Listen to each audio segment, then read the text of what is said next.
कर्म करे किस्मत बने, जीवन का यह मर्म, प्राणी तेरे हाथ में, तेरा अपना कर्म, तेरा अपना।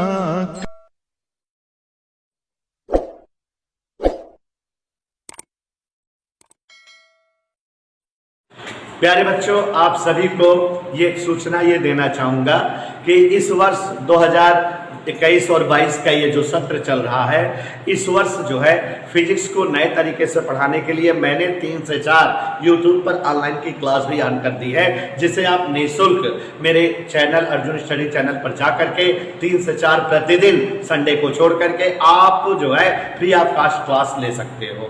और बच्चों, जो लोग फिजिक्स पढ़ना चाहते हो, इंटर की कक्षाएं हमारी स्टार्ट हो चुकी हैं और मैं आपको बता देना चाहूँगा कि आप अगर अर्जुन सर के द्वारा फिजिक्स पढ़ना चाहते हो तो अर्जुन सर के फिजिक्स की टाइमिंग आपके सामने मैं लिख रहा हूं और आप ये टाइमिंग मेरे लिए प्रयास करिएगा कि आप जो है अपने सभी साथी छात्र छात्राओं के बीच इसको शेयर करिएगा, सब तक पहुंचाइएगा कि हमारे यहाँ हिंदी मीडियम में अगर फिजिक्स की क्लास लेनी हो, हिंदी मीडियम में, और वो भी हिंदी मीडियम की क्लास हो कक्षा 12 की, तो कक्षा 12 की हम इस समय 2 बैच स्टार्ट किए हुए हैं।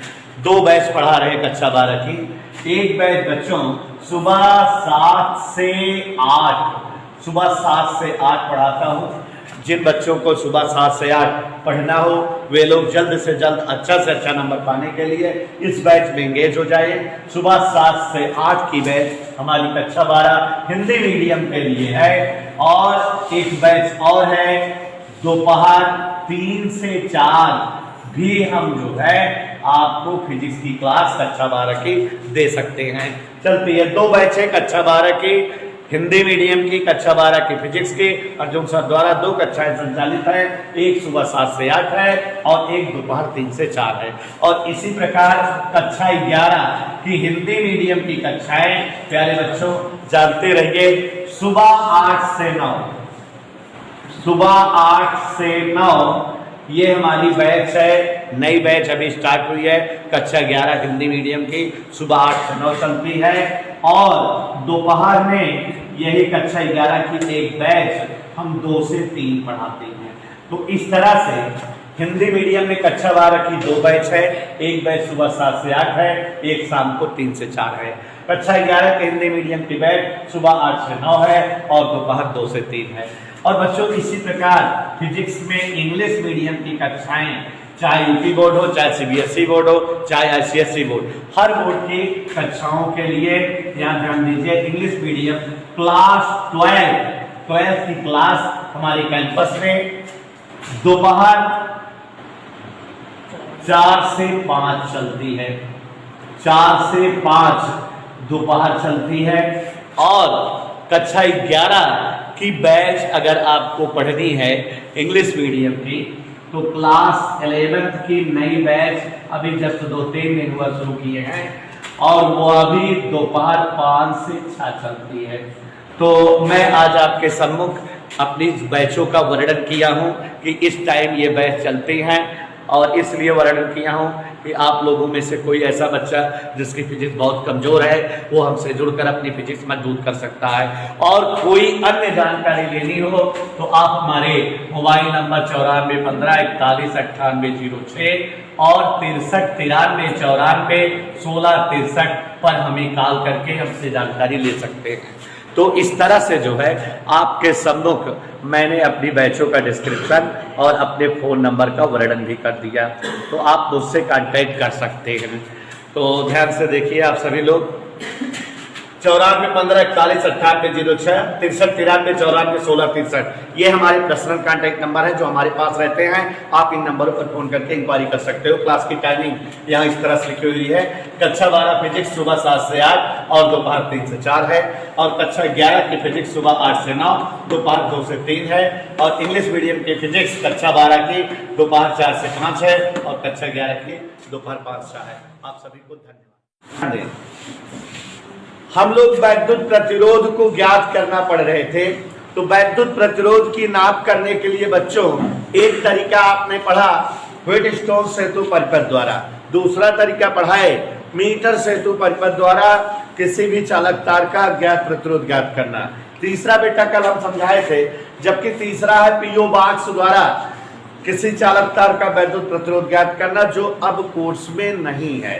ठीक है, तो अब हटा दिया गया किताब से ही 2-3 साल से। तो यहाँ देखो नेक्स्ट तरीका जो है ओम के नियम द्वारा वैद्युत प्रतिरोध की गणना करना या वैद्युत प्रतिरोध की माप करना।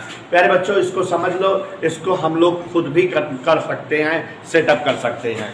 जैसे मान लो ये कोई प्रतिरोधक तार है ऐसे, अब इसका प्रतिरोध R ज्ञात करना है कि ये कै ओम है, तो हम तुरंत बेटा इस प्रतिरोधक के साथ एक धारा मापी या अमीटर लगा दें और साथ साथ इसमें एक सेल जोड़ दें जिससे धारा प्रवाहित हो, और ये इस तरह से परिपथ कंप्लीट कर दें। और ये जो प्रतिरोधक है इसके सिरों से एक वोल्ट मीटर जोड़ दें। हम जान रहे हैं क्या धारा मापी, तो इससे किसकी गणना होगी, ये धारा बताता रहेगा कितनी धारा परिपथ पे प्रवाहित हो रही है, जा रही है, और इससे क्या पता लगता रहेगा, वोल्टेज पता लगता रहेगा, विभवांतर कितना विभवांतर इस प्रतिरोध के सिरों पर हो रहा है। तो अब अगर हम इस परिपथ में अलग अलग अमाउंट की धारा प्रवाहित करें, अलग अलग अमाउंट की धारा मतलब जैसे जो है हम धारा प्रवाहित करें पहले I1 एम्पियर की, फिर I2 एम्पियर की, फिर I3 एम्पियर की, फिर I4 एम्पियर की। समझ रहे हो बच्चों, गिनती में हो सकता है ये 1 एम्पियर धारा प्रवाहित हो, 2 एम्पियर प्रवाहित हो, 3 एम्पियर प्रवाहित हो, 4 एम्पियर प्रवाहित हो। अब उसके बाद इन धाराओं के दौरान जब ये धारा ऐसे बहेगी प्रतिरोध के सिरों से, तो यहाँ वोल्टेज प्राप्त होगा, और वो जो वोल्टेज प्राप्त होगा उसको भी हम लिख लें कि कितना वोल्टेज इसमें बता रहा है इंडिकेटर। मान लो जब धारा I1 बह रही थी वोल्टेज V1 था, जब धारा I2 बह रही थी वोल्टेज V2 था, जब धारा I3 थी वोल्टेज V3 था, ऐसा V4 था। तो ये कई सारी धारा के लिए कई सारे संगत विभवांतर हमें पता लग गए हमारे प्रतिरोध के सिरों पर। इतना हमने कर लिया। अब हम जो है चतुर्थांश बनाएंगे बेटा। चतुर्थांश देखो इस तरह से बनाएंगे, क्योंकि हमें पता है वैद्युत चालन वाले लेसन में हम लोगों ने पढ़ा था और हमने आपको पढ़ाया था ओमीय प्रतिरोध और अनोमी प्रतिरोध, ऐसे समस्त प्रतिरोधक जिनमें V और I का अनुपात समान रहे, जिनमें V और I सरल रेखी ग्राफ आए, वही जो ओम के नियम का पालन करते हो वही ओमी प्रतिरोध होते हैं। तो हमको इसका ओमी प्रतिरोध का प्रतिरोध ज्ञात करना है, तो इसलिए हम ये धारा का मान और ये वोल्टेज का मान ले करके एक VI ग्राफ खींचेंगे, मतलब वोल्टेज और धारा में ग्राफ खींचेंगे। कैसे खींचेंगे देखो, ये बच्चों चतुर्थांश दिखाई दे रहा है, ये एक सच है, यहाँ पर कई सारे कॉलम बने होंगे, आप समझ रहे हो, ये ग्राफ कॉपी है, 1 2 3 4 5 ऐसे बना है, और यहाँ बेटा यहाँ भी ग्राफ बना हुआ है इस तरह से।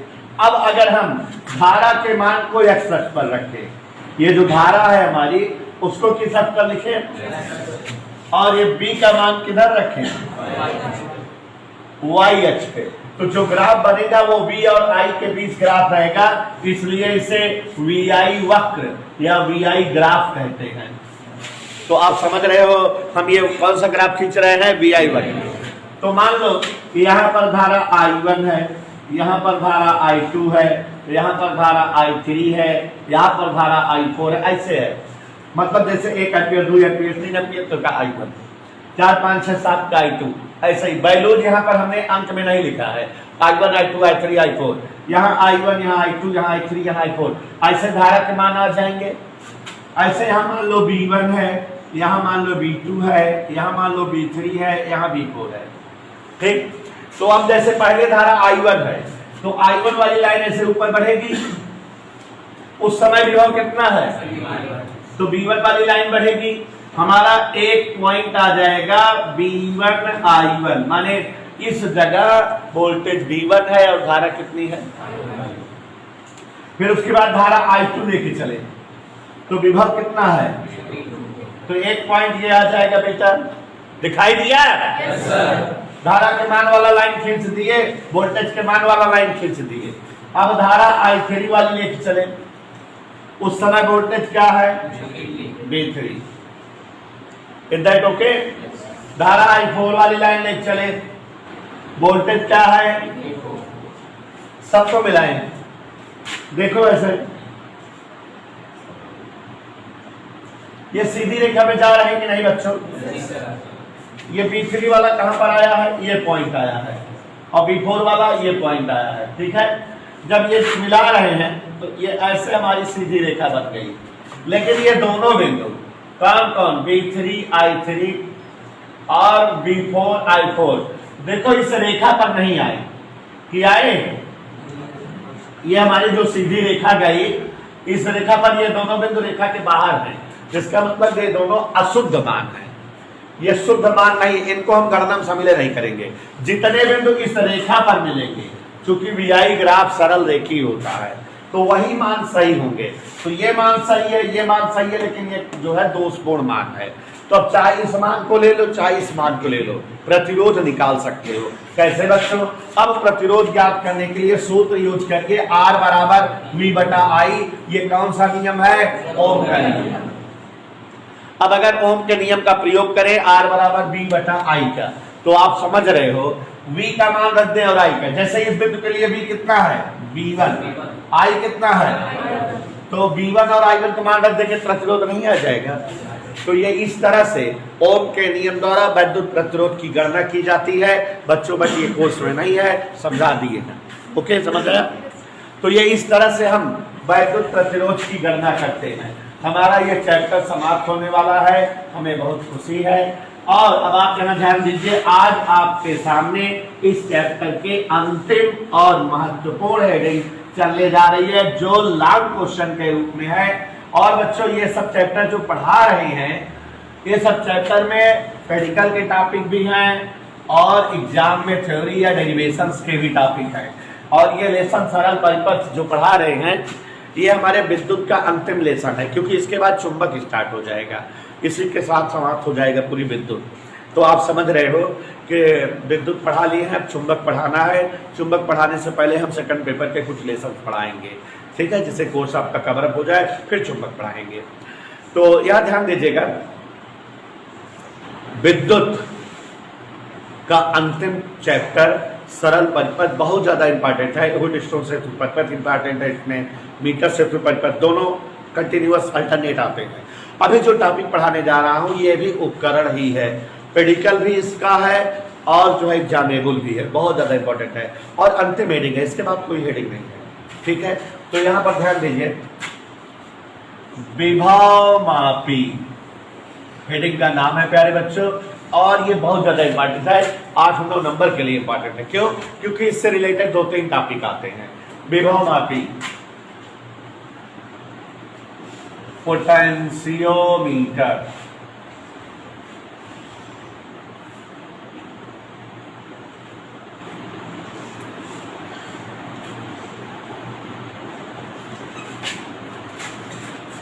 जैसा कि आपको हम पहले भी समझाए हैं, आज भी समझा दे रहे हैं कि अगर बच्चों हम किसी उपकरण का वर्णन करते हैं तो हमें 4-5 चीजों का डिस्क्रिप्शन करना होता है। किसी यंत्र या उपकरण का वर्णन करने के लिए सबसे पहले बेटा थोड़ा इतिहास बताया जाता है, कौन बनाया, किस काम में होता है प्रयोग, क्या है, जो कुछ भी आपको किसी उपकरण के संदर्भ में मालूम हो।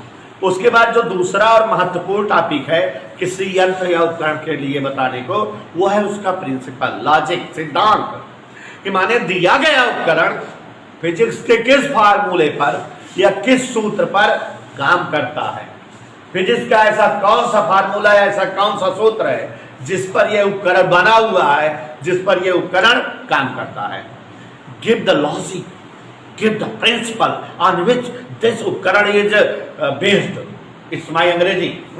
तो यहां पर समझते रहना कि दिया गया उपकरण किस सिद्धांत पर, किस लॉजिक पर काम करता है, सिद्धांत बताना होता है।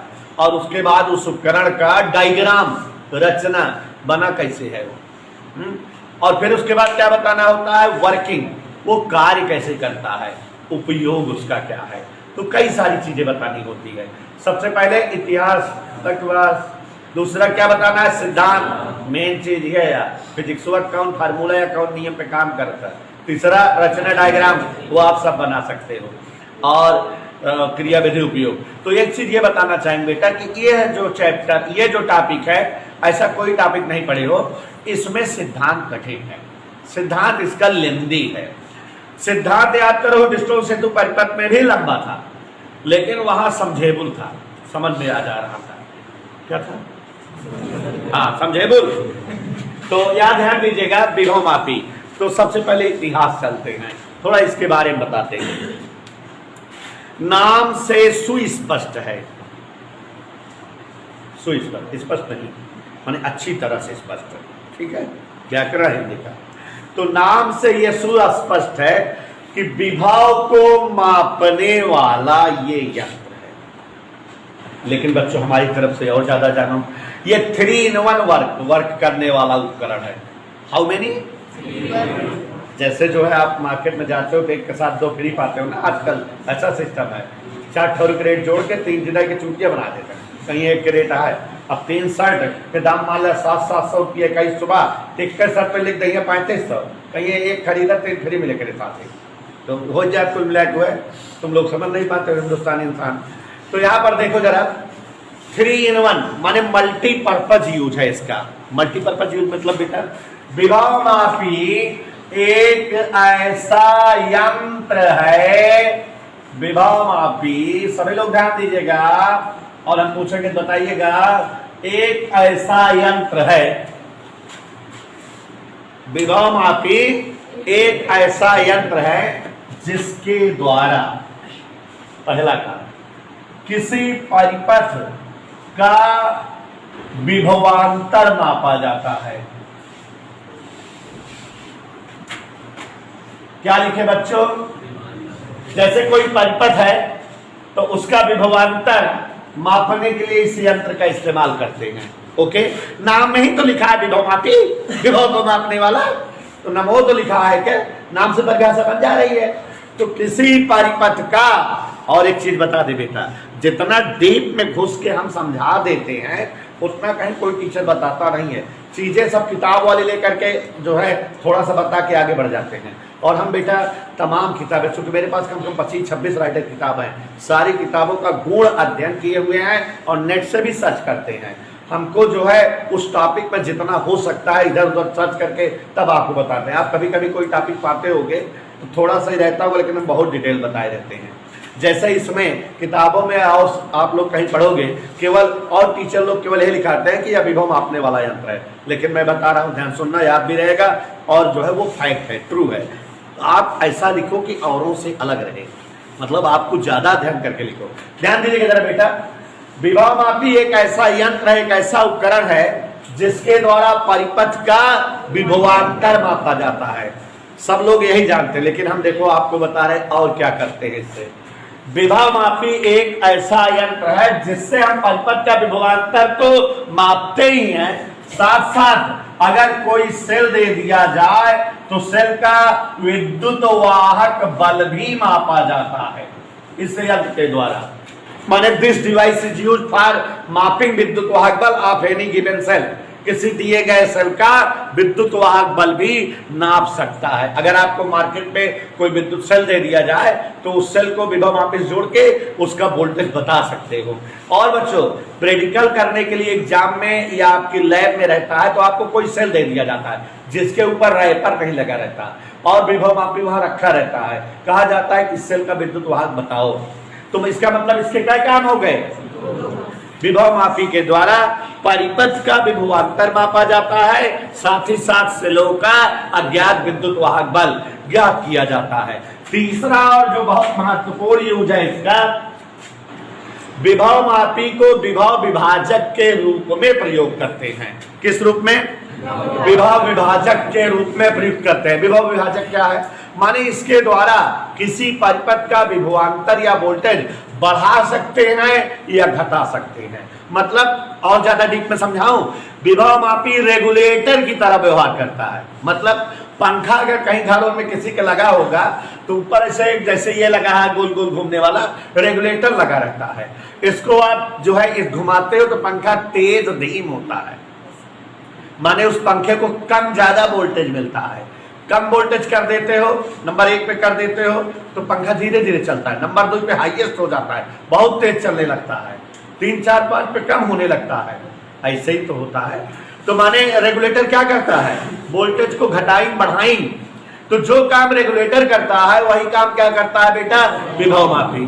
तो विभव मापी जो है एक ऐसा यंत्र है जो परिपथों का विभवांतर घटाता या बढ़ाता है, और जो परिपथ का विभवांतर घटाए या बढ़ाए उसको हम विभव विभाजक कहते हैं। तो प्यारे बच्चों, ये हमारा जो है विभव, आज बहुत मस्त पढ़ाऊंगा, इसको जान लो, आज घोटा दूंगा एकदम। विभव विभाजक के रूप में यूज होता है। तो आप लोग ध्यान देते रहिएगा। तो यहां ध्यान दीजिए जरा, विभव मापी मस्त समझिए बेटा, 7-8 नंबर का टॉपिक इससे बनता है, 6 नंबर का नहीं 7-8 का, क्योंकि छोटी छोटी घलैया हेडिंग आ जाती इससे। तो विभव मापी के बारे में आप समझ गए। विभव मापी एक ऐसा यंत्र है जिसके द्वारा परिपथों का विभवांतर मापा जाता है, सेलों का विद्युत वाहक बल मापा जाता है, और परिपथ में इसे विभव विभाजक के रूप में प्रयुक्त करते हैं। माने इसके द्वारा परिपथ का विभवांतर बढ़ा सकते हैं या परिपथ का विभवांतर, तो ये विभव विभाजक के रूप में प्रयुक्त होता है। और बच्चों, हम लोग जैसा कि हर उपकरण में जो है रचना, सिद्धांत, क्रियाविधि वगैरह वगैरह पढ़ते हैं, इस उपकरण में मैं पहले आपको सिद्धांत पढ़ाता हूं, क्योंकि कभी कभी क्वेश्चन आता है 3 नंबर का, विभव मापी का सिद्धांत क्या है समझाओ। तो एक पूरी तरह से डेरिवेशन है, ठीक है, लेकिन मैं हलवा कर दे रहा हूं। तो पहले हम लोग विभव मापी का सिद्धांत पढ़ते हैं और उसके बाद विभव मापी की फोटो चित्र, ध्यान देना। तो विभव मापी का सिद्धांत सभी लोग हमारी स्टाइल में पढ़िए जिससे अच्छे से तैयार हो जाए। विभव मापी का सिद्धांत देखो, पहले जो बता रहे हैं उसको समझो, भूल जाओ कि विभव मापी का सिद्धांत भी कोई चीज है जिसे हमें पढ़ना है। पहले जो समझा रहे बता रहे, देखो बेटा, अगर अभी कोई एक बड़ा सा तार ले, क्या नाम इसका रख दे AB, कोई एक बड़ा सा तार ले ले, खूब लंबा सा AB, मान लेते हैं इसकी लंबाई है, कोई दिक्कत किसी को। तो हमने क्या लिया हमको बताओ, या लंबाई का एक तार AB। आप लोग भी ले सकते हो ऐसे, जो है लकड़ी के मेज पे एक पटरा था गया, और हुआ पटरुआ पे एक तार AB खूब लंबा सा ले लिया, जिसका लंबाई पता है तो का ज्ञात लंबाई यल वाला एक चालक तार ले लो, एक पेज गाड़ दो पटरा पे A और एक पेज गाड़ दो B, और दोनों पेज के बीच इस तार को बांध दो, किसी कोई दिक्कत? समझ आया बेटा? यहाँ तक क्लियर हुआ। हमने आपको दिखाया कि हमने एक तार ले लिया AB, पेज A और B से जड़ दिया, फिक्स कर दिया, वो AB या लंबाई का तार है। अब एक ऐसा सेल लो जिसका वोल्टेज ज्ञात हो, मतलब ज्ञात वोल्टेज वाला सेल ले लो, ज्ञात विद्युत वाहक बल वाला सेल, मतलब एक ऐसा सेल ले लो जिसके ऊपर छपा रहा है 5 वोल्ट, 10 वोल्ट, 8 वोल्ट। लैबुआ में अगर प्रैक्टिकल करे जाता है तो मैं एक सेल देखा, इससे समझाओ तो एक प्रैक्टिकल को लिए जमा अपने आप स्कूल में टीचर को प्रैक्टिकल समझाओ, जरूरत न पड़े। तो एक ऐसा सेल ले लो बेटा, देखो वहां पर जो है लैब में बेस्टन का सेल रखा रहता है, ज्यादातर लैबों में बेस्टन, प्रतापगढ़ में बेस्टन का सेल यूज होता है।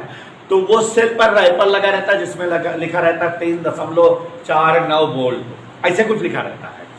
तो एक सेल ले लो, क्या ले लो? एक सेल हमने ले लिया और जिसका वोल्टेज क्या है बेटा, ज्ञात है, इसका वोल्टेज मान लेते हैं E है, और A को वोल्टेज इस सेल के धन वाले टर्मिनल से जोड़ दो, जोड़ सकते हो ना, बस रखा रहेगा, आई थोड़ी देर। और पॉइंट B को ऋण वाले टर्मिनल से जोड़ दो, तो ताजा ताजा देखो एक परिपथ बन गया कि नहीं। इतना मस्त कोई समझाएगा नहीं, गारंटी ले रहा हूं, ध्यान दीजिएगा।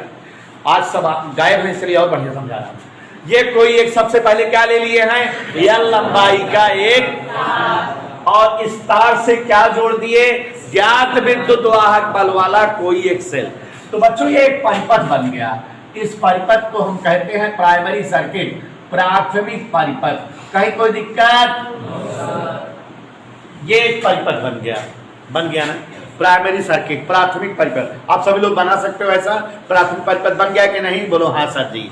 अब इसके बाद देखो, इस तार के सिरों का विभवांतर या वोल्टेज कितना हो जाएगा, E, और तार की लंबाई क्या है L, तो हम विभव प्रवणता निकाल सकते हैं। पीछे वाले लेसन में हमने आपको पढ़ाया है पोटेंशियल ग्रेडियंट, विभव प्रवणता E बराबर विभवांतर बटे दूरी, पढ़ाए पीछे।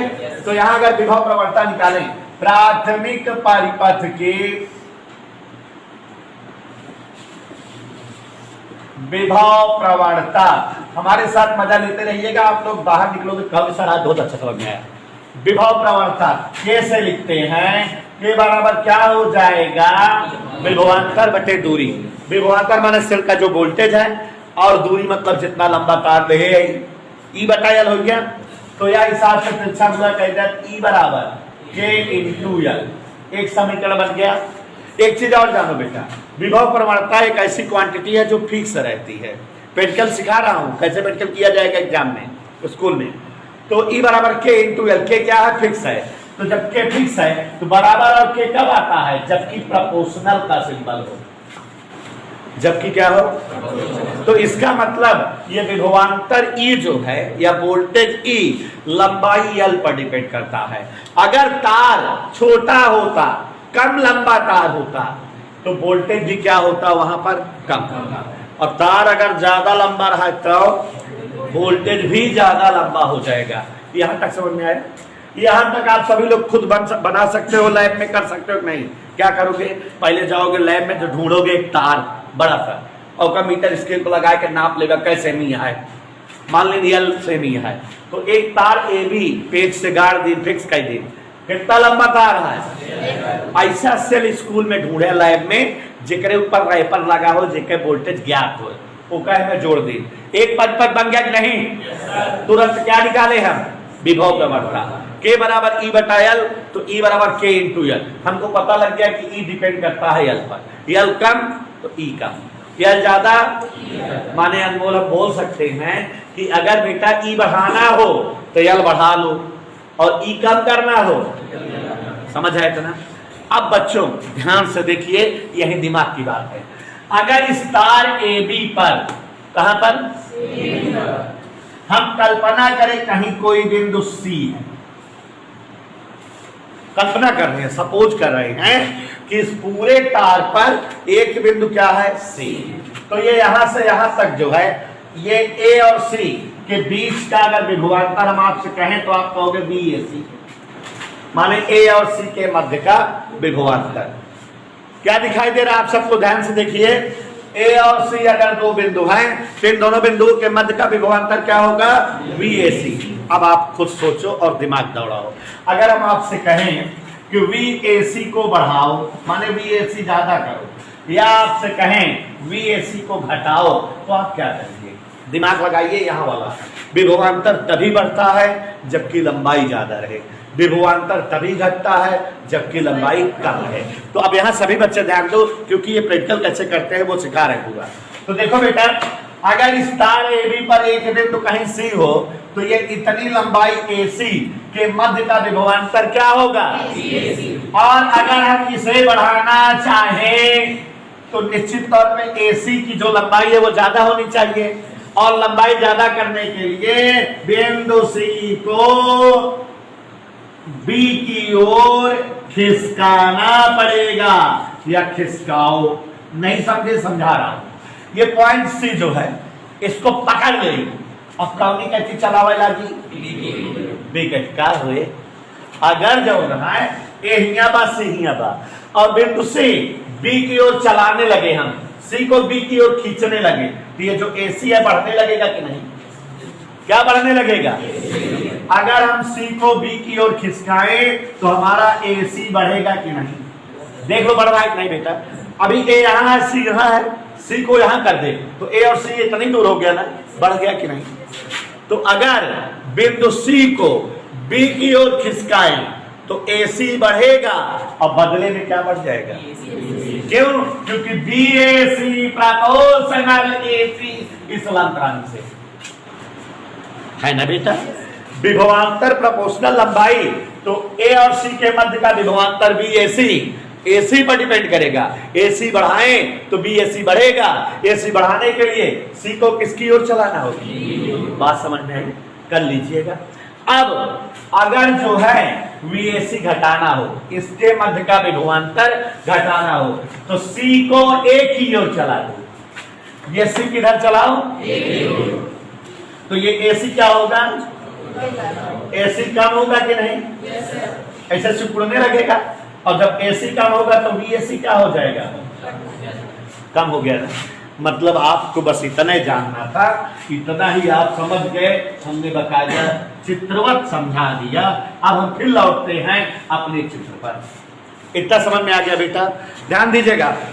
यदि तार AB पर कहीं कल्पना करें एक बिंदु C हो, तो A और C के मध्य का विभवांतर VAC इस कहानी से स्पष्ट है कि AC की लंबाई पर डिपेंड करेगा। अगर बिंदु C को B की ओर खिसकाते जाए तो AC बढ़ता रहेगा, बदले में VAC बढ़ जाएगा। और यदि C को B की ओर खिसकाते जाए तो A और C के बीच की गैपिंग कम होगी, बदले में VAC भी कम हो जाएगा। तात्पर्य हुआ कि VAC बढ़ाने के लिए हमको C को B की ओर दौड़ाना है, और VAC कम करने के लिए C को A की ओर खिसकाना, ये हम जान गए। अंडरस्टूड। अब देखो क्रिटिकल करना है। इस यंत्र का नाम क्या है? विभव मापी। काम क्या है? परिपथ का विभवांतर नापना, सेल का विद्युत वाहक बल नापना, परिपथों का विद्युत वाहक बल कम ज्यादा करना विभव विभाजक के रूप में। तो बेटा हम इसके द्वारा किसी सेल का वोल्टेज नापना सिखाने जा रहे हैं आपको। इतना प्रैक्टिकल कर लिए कि नहीं आप स्कूल में? तो अब उसके बाद कोई एक ऐसा सेल ले लो जिसका वोल्टेज ज्ञात करना, जिसके ऊपर राइफर ना लगा। तो आप जब किसी सेल का विद्युत वाहक बल ज्ञात करना हो, जो आपको दे दिया जाए, जो है इसका विद्युत वाहक बल ज्ञात करो, नापो, तो आप बेटा करना क्या? ध्यान दीजिएगा। क्या करना? यहाँ एक मीटर स्केल भी लगी रहती है। A जो है 0 पर रहता है, B 100 पर, 10 पर, कुछ भी रह सकता है। तो यहाँ पर देखो जरा, हम लोग जिस सेल का विद्युत वाहक बल ज्ञात करना होता है उसे A और C के मध्य एक धारा मापी के साथ जोड़ देते हैं। मतलब यहां जो है A और C के बीच ये देखो बिसरती स्विच है। क्यों? क्योंकि हम C को खिसका सकते हैं। A और C के मध्य पहले एक धारा मापी जोड़ दिए। क्या जोड़ दिए बेटा? फिर एक ऐसा सेल जोड़ दे रहे हैं जिसका वोल्टेज हमें पता करना है, और ये एक नया परिपथ बन गया जिसे हम जो है द्वितीयक परिपथ कहते हैं। इतना कर लीजिएगा आप लोग। मतलब आपको करना क्या है कि अगर किसी सेल का विद्युत वाहक बल ज्ञात करना रहे तो एक धारा मापी लो और एक सेल, दोनों एक साथ जोड़ करके धारा मापी का सीधा कहां जोड़ दो? A से, और सेल का दूसरा सीधा कहां जोड़ दो? और C को आप तार पर खिसका सकते हो। तो एक परिपथ तो वो था, दूसरा परिपथ ये हो गया। इधर क्लियर? यहाँ बेटा स्विच वगैरह व्यवस्था करी होगी, ये जान रहे हो, स्विच है। अब अगर स्विच ऑन कर दो, यहाँ क्या परिपथ बने हैं? दो परिपथ है ना बेटा। धारा दो तरह से यहाँ बह सकती है। धारा यहाँ इस परिपथ से ऊपर वाले परिपथ में जा सकती है, या ऊपर वाले परिपथ से नीचे वाले परिपथ में धारा प्रवाहित हो सकती है। ऐसा क्यों? क्योंकि धारा हमेशा उच्च विभव से निम्न विभव की ओर बहती है। हमें पता नहीं है कि इस परिपथ में विभवांतर या वोल्टेज ज्यादा है कि इस परिपथ में विभवांतर या वोल्टेज ज्यादा है।